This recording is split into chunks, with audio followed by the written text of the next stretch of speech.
Hey everyone, my name is Swat Kumar. I'm the head of sales for Adobe commercial business for Asia and India. An absolute pleasure to be sharing with you my thoughts. Audiences in these hyper-digital times, we all have gone through very difficult times in the last 18 months. In fact, it is more or less 18 months now since we started facing this huge uphill battle against this virus. And it has given both a lot of pain and grief to many people.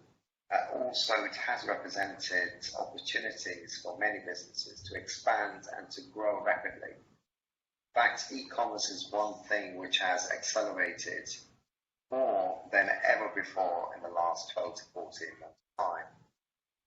People have realized that this is not going to stop anytime soon, and e-commerce is another way of making sure that your customer is not having any difficulty in engaging with you as a brand and also making those important purchases as life does move on.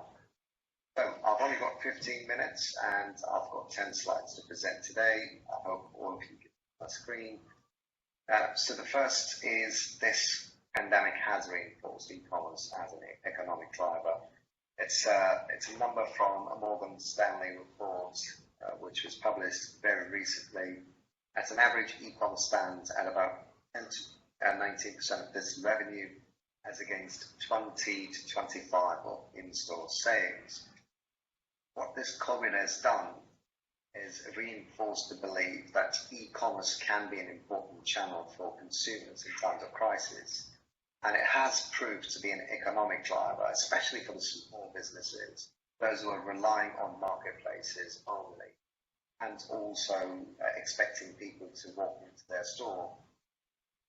Core of the business, of course, is the consumer, and it is the new age consumer who will drive the e-commerce business. So in this session, we'll learn how you can expand to the new audiences in hyper-digital.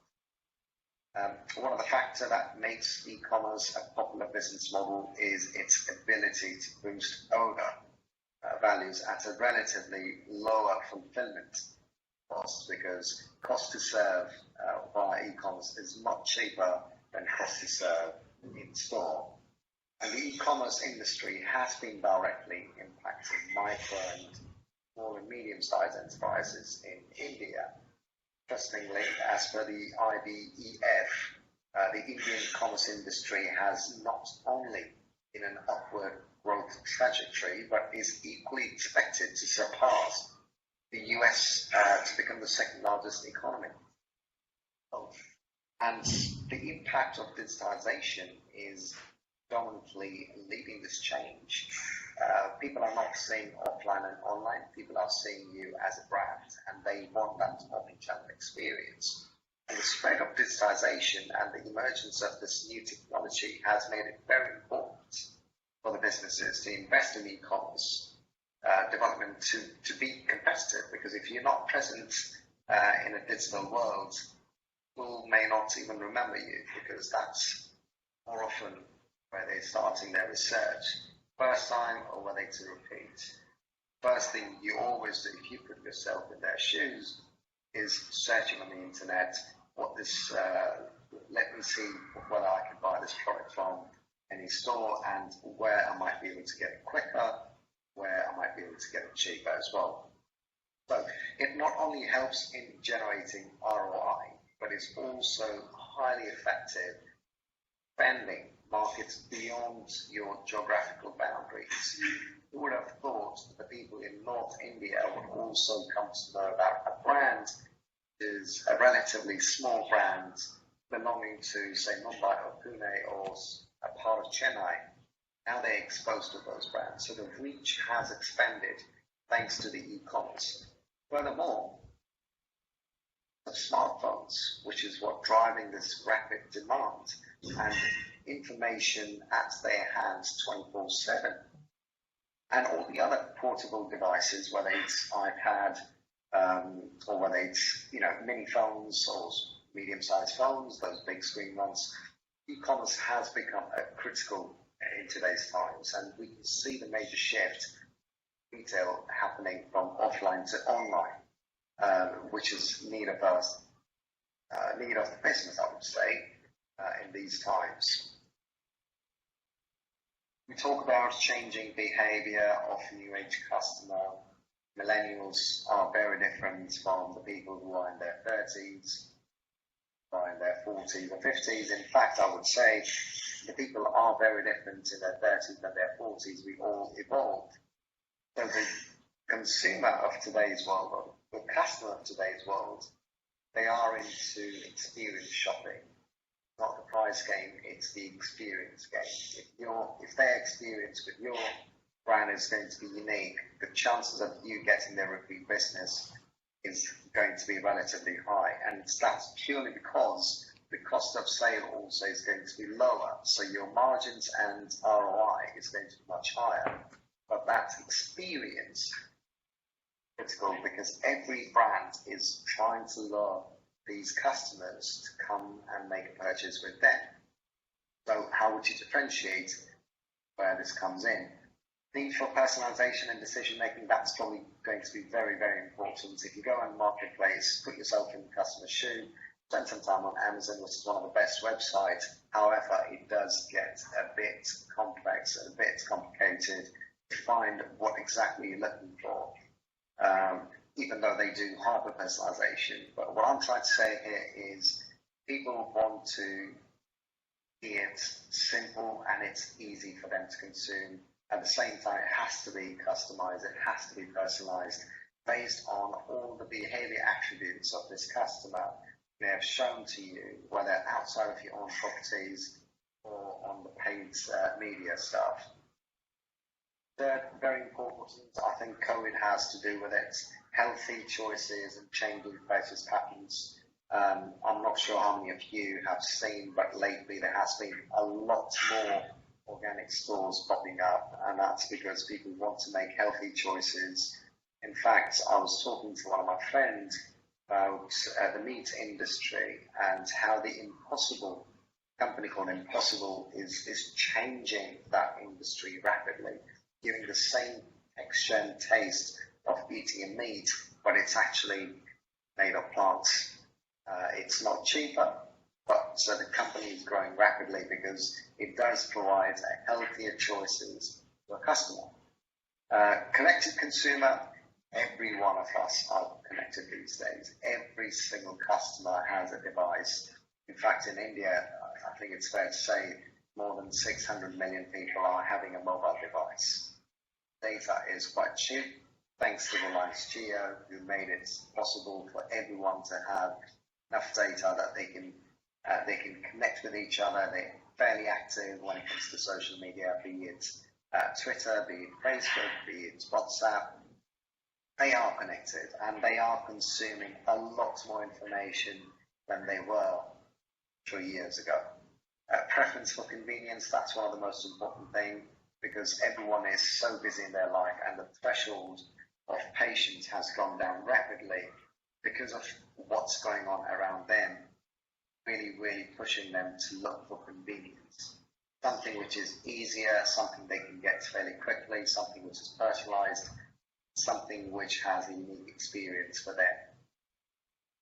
As I said earlier, the core of business, if you also look at potential of e-commerce markets globally, this is done by the Morgan Stanley Research, has raised their US e-commerce estimates by roughly 10% for both 2020 and 2021. And that's purely because of what COVID has done. It has accelerated the digitalization, the digital transformation for many companies. No longer stay behind. We can no longer stay back and wait for this, for the time to come. The time is already here with us. And all the facts and figures I've seen over the last 6 to 9 months are predicting that it's only going to accelerate from here. It's not going to stop. Already here, and it's going to be rapidly accelerating. When you look at the key driver of e-commerce in India, I'm sure many of you must be having this thought, like what actually is driving this e-commerce in India? Besides COVID, we all know COVID has made it very, very important for every brand to be present online.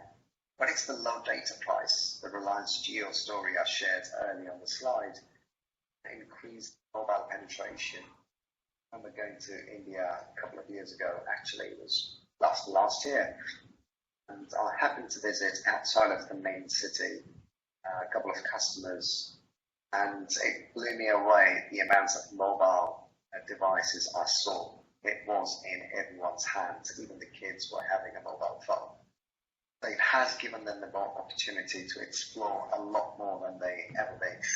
The rise of the middle class, we all know, and the rural consumer, those who are having access to the same mobile devices and the same data, and being educated and also leveraging these things for their own benefits. Third thing is normalization of the digital payments. Paytm, I believe, has made it very, very possible for a lot of different customers make the purchases cash-free. And what we see in terms of trend, it's only going to increase from here. But one of the other data which I heard recently in the IBEF report, apparently India is expected to surpass the US and the second largest e-commerce market by 2034.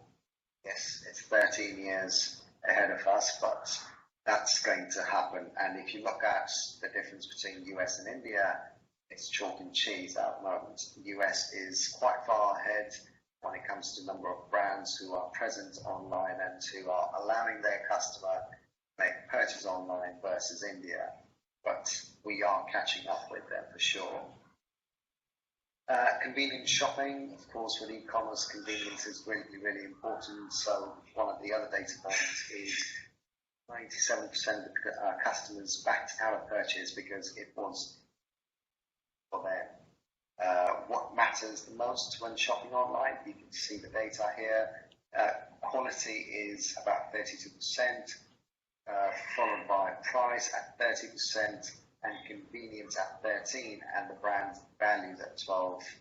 So quality, price, convenience, really important. And I bet the convenience is only going to grow from here. It's not going to come down because living in the urban areas, when you have problems like traffic issues and whatnot, people want convenience. People want to be able to order online and get it delivered in time. Be it food, be it shopping items, be it grocery items. I wouldn't be surprised if the brands have to start offering 2-hour window for the groceries for the customers. I only have a couple of slides from here. So trends to watch for e-commerce. I certainly see contactless commerce going to be the key. Visual configuration, it's going to play its part. We're seeing massive visual merchandising happening. Brands have to start thinking about how they're going to use the e-commerce, how they're going to perhaps look at something like headless approach, where you break the glass, where you break the content layer from the product SKUs to provide unique experiences and visualize the items for the customer, make it very, very easy, simple for them to consume, yet giving them a personalized experience. Function-driven conversation, as I mentioned, if you look at Apple, it's a really good example. It's a content-driven conversations. You also want to be able to connect with these customers while they are browsing. You want to make it very easy for them to make that purchase where possible. Hypermobile content, mobile, as I said, penetration into the Indian market, and we need to start thinking, if you haven't already, mobile first approach.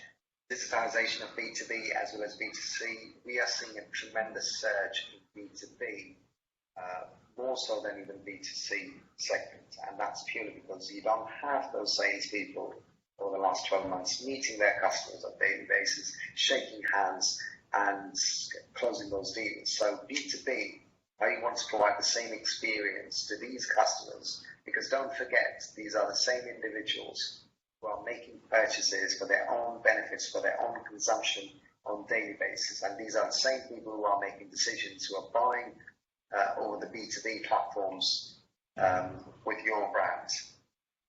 Be it enterprise marketplace, B2B, and live commerce. I've shared one example. You can chat with someone while you're browsing for the information, while you're browsing for the product, get all the other information which may not be available on the website, the live commerce, or through the live agent. These are the experiences which are going to make the difference moving forward. My second list, I think it's my second last slide, yes, how to achieve ROI for e-commerce. I've broken into two, ROI and achieve. So when we look at ROI, there are a few main items you should be focusing at. Stickiness, virulence, lead quality and quantity, revenue, lifetime value, because remember, a new customer every time is going to be a lot more expensive, be it even through e-commerce, versus getting the existing customer to buy from you or having a purchase from you. Achieve content-driven conversation, personalized buying journey, hypermobile content, and digitization of both B2B and B2C segments. What's going to drive maximum ROI and business benefits for companies moving forward. It all starts with data. All starts with how do you use that data for your e-commerce solutions? How do you make it easier? How do you create multi-store without making it so complicated that even your developers struggle to understand what they did with which store? Mobile centricity is going to be important. As I said, penetration is really, really high and it's only increasing. Integrated B2B functionality, you should be looking at a single platform which can do both B2C and B2B. Visual content creator, it should be very, very easy to create content, personalize that content, because e-commerce alone, this is probably the key element here. Commerce alone is not going to drive the traffic to your website. It's the combination of having a very robust SEO, SEM strategy, you having a very robust paid media strategy, earned media strategy, own media strategy, combined with your e-commerce, combined with the content which is highly personalized, and then to be able to engage with these customers across multiple channels, be it social, be it digital, is what's going to make it successful for you in e-commerce. And the last but not least is order management and customization. Make it easier for them when it comes to inventory. If it's not available on the store, if they want to pick it up from a store close by, make it visible for them that they should be able to collect it from there. So with that, I think I've consumed more than my time of 15 minutes, but I really appreciate all of you listening to me. Thank you so much for your time. Once again, it has been an absolute pleasure. My details will be shared with all of you in case you would like to discuss more about e-commerce and how Adobe helping the customers globally by bringing the platform